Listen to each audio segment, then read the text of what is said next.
Hey everybody, it's Chuck and Bob with your 46th Thursday preview of the games that we'll have coming up on the high school scene Friday night. Who knows, we might even throw a college game in here or there. Notre Dame and Ball State at the stadium Saturday. I don't think we have to ask for a pick necessarily, but I will ask you, where do you think Notre Dame will show the most improvement this week? Well, Lou Holtz always said you show the most improvement from week 1 to week 2. I would think that the defensive depth will improve, and I think that the offensive line, Liam Eichenberg, gutty performance, but he got whipped a few times by Michigan on that outside. By the way, Michigan's pretty good. Yeah. And so I think he'll be improved this week, just having been through the battle. And I think that one of the things that Notre Dame did in the second half, they kind of shut down the offense a little bit. They just were very conservative. You're up 21-3, and then you're up 24-10. One thing you don't want to do is lose it. So you're a little bit conservative, and I think maybe we'll see a little bit more wide open offense for Notre Dame. I think the running game will improve dramatically for Notre Dame. I saw some good things from the offensive line in terms of run blocking. I think they'll try to take advantage of those things. But that's not why you come to us. You come to us for the high school game, and we've got a bevy of them coming up on Friday night. We'll start with an interstate matchup played up in Michigan. Elkhart Central makes its second straight trek to the Wolverine State, taking on Benton Harbor. Bob, I like the way the Blue Blazers are playing. They're ranked 8th right now in Class 5A. Offensively, they rely a lot on Mark Brownlee on the ground, and why not? He's nearly at 500 yards. But I really like the way that the defense is playing for Central. Now, we're talking a little bit about the Central team going into the season and who would be their top player. Well, a lot of the top players on offense a year ago are now part of that really tough defense that Central's putting together, and that defense is getting better. And I look at a player like Ricky Roca and what he does. I mean, he would have been probably their top ball carrier this year. You use him on defense, and he's so quick, he gets around, he's got good size.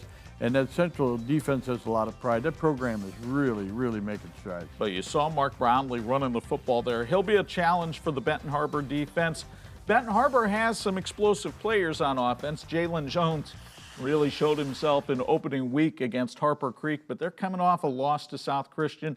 We'll see how the Tigers can regroup playing at home at Philstrup Field in that one. Then at School Field in South Bend, really interesting contrast in styles. You got Mishawaka that likes to ground and pound against the South Bend Adams Eagles, and the Eagles like to fly. They like to soar that ball in the air. They really do, and Chuck, with that kind of an offense, if you hit 2 or 3, you're in the ball game. And this is a team that, you know, they weren't really sharp against Northridge in week 1. They suffered their only loss.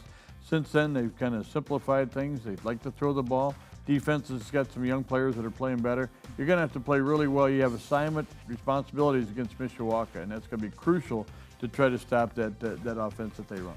I was impressed how well Mishawaka played up at Marist last week against the Chicago Power. They only lost by 3. Of course, they've got one of the state's best running backs, Chris Harness. He's got 581 rushing yards right now, 6th in the state. Ira Armstead, though, the Adams quarterback, will really test Mishawaka's defense. This game went overtime last year at Mishawaka. Could be a similar station on Friday night. In that game for Mishawaka, a lot of people aren't aware, but that was against Marist up in Chicago, and it was delayed by rain for a few hours. By that time, the Mishawaka kids were out after curfew. They had to go back and sit on. No, they didn't, but they gave a good effort up there, no question. 2 ranked teams go head-to-head at Father Blythe Field in South Bend as New Prairie, number 10 in 4A, takes on number 9 St. Joe. This one has all the makings of, as you like to say, a classic. The question would be, St. Joe defensively has been lights out so far this year. Can the St. Joe offense move the ball enough to supplement what that defense has been doing? Well, what we've seen from New Prairie so far this year is that their defense is not maybe as prolific as they've been. Now, they've got young players in key positions. They'll get better as the year goes along, but St. Joe might be able to move the ball a little bit easier against New Prairie than they did against Marion. On the other hand, New Prairie's offense is totally relying on Chase Ketter, their quarterback. And we've seen that offense over the years from Russ Radke. You don't know where their ball carriers are until about 8 yards downfield. So it's really tough when it's run correctly. Ketter is not 100%. It could be a problem. If he's 100%, it's going to be a war. They're going to go up and down the field. Well, not only do they have Chase Ketterer, but they have Chris Mays. That duo has combined for 702 rushing yards so far this year. But like I said, that Indians defense has been terrific. This season should be a good one in South Bend. In Stark County, the bitter rivalry between Knox and North Judson renews as it has every year since 1949. Both of these teams are 2-1. Judson has the upper hand in the overall series, but boy, Knox has been a lot better since John Hendricks has come to town. It has been, plus in their conference, they're the only 3A team that's in the conference, so you would expect maybe they would dominate. It's not going to happen. They're going to dominate, but it's a good team. But it's going to be a real good battle. And as you said, there's a lot of spirit. There's a lot of passion about this matchup. But Knox has really done a good job. It's fun to see the progress they've made. They've got a terrific two-way player in Dawson Patrick, big running back, nice linebacker. North Judson counters with Fletcher Greer, who has run for about almost 400 yards so far this season and 5 touchdowns. So should be a fun one down at Liberty Field on Friday night. Late word is that Kirk Mans and David Howe will not be in that Judson lineup, but that's a great tradition down there. They've had a lot of great success over the years. Well, a rivalry that had its roots in the Northern State Conference. Now it's a non-conference game, but Triton at Bremen, 1A team against a 2A team. We had Bremen a couple of weeks ago on TV 46, and we liked what we saw.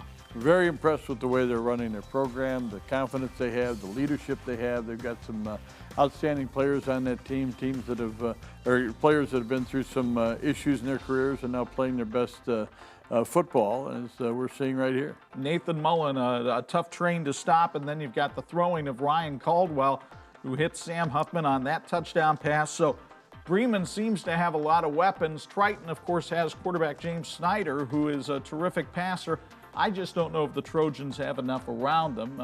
We won't make picks until tomorrow night, but that's a tough assignment for Triton to go into Don Bungie Field. And that Bremen defense is pretty good, and they put a lot of pressure on when we saw them. So I think that Bremen is a team that is not only good, but could get better. And if they stay healthy, Chuck, I think we're looking at a 2A state contender. Justin Zumbrin of Bremen tied for 3rd in the state in interceptions with 3 already. How about Elkhart Memorial at Warsaw in the Northern Lakes Conference? Chargers got on the win column last week, stopped a long NLC losing streak. Scott Shaw likes the improvement his team has been making each and every week. And offensively, they've got some weapons. They do. They're young, especially in the offensive line. But I like what Scott's doing. I like what Scott's demeanor. He seems to be really enjoying coaching this team and being patient with the younger players and enjoying the success that they have along the way. Warsaw is a team that's going to have to challenge them, obviously, defensively. But offensively, Warsaw's getting it together. You know, Bart Curtis, he draws that little triangle on the field, and here's our angles, and here's how we attack. And you know it's going to take a little time to get up to where you're running that thing 100% efficiently. He's got good athletes down there. He's got some good people on the offensive line. People playing new positions, new assignments, but that program's coming along too. You know, again, we're not picking today, but that should be a good test for both those teams. Tell you a couple of Chargers to keep an eye on, though. Ivan Sowen, 188 yards rushing last week against Goshen. Derek Woods, 4 touchdowns. I like where Memorial's offense is coming. It's going to be a challenge for Warsaw to stop them. Then our 46th game of the week, also in the NLC, with Northridge playing host to Plymouth. Now, for years, Plymouth dominated this series, but Northridge has won the last 2. And when you take a look at the Rockies, you may not recognize them on offense. You see all this running from Blake Reed behind us?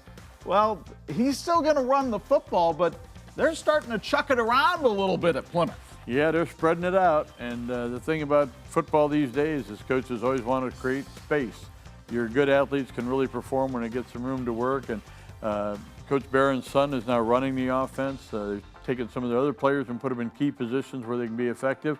And I think they're, you know, like the great thing about Indiana high school football is that everybody makes the playoffs. So as a coach, you see things that maybe aren't going to take you to a level where you can perform in the state tournament. Make some changes, move some people around, and John Barron's doing that.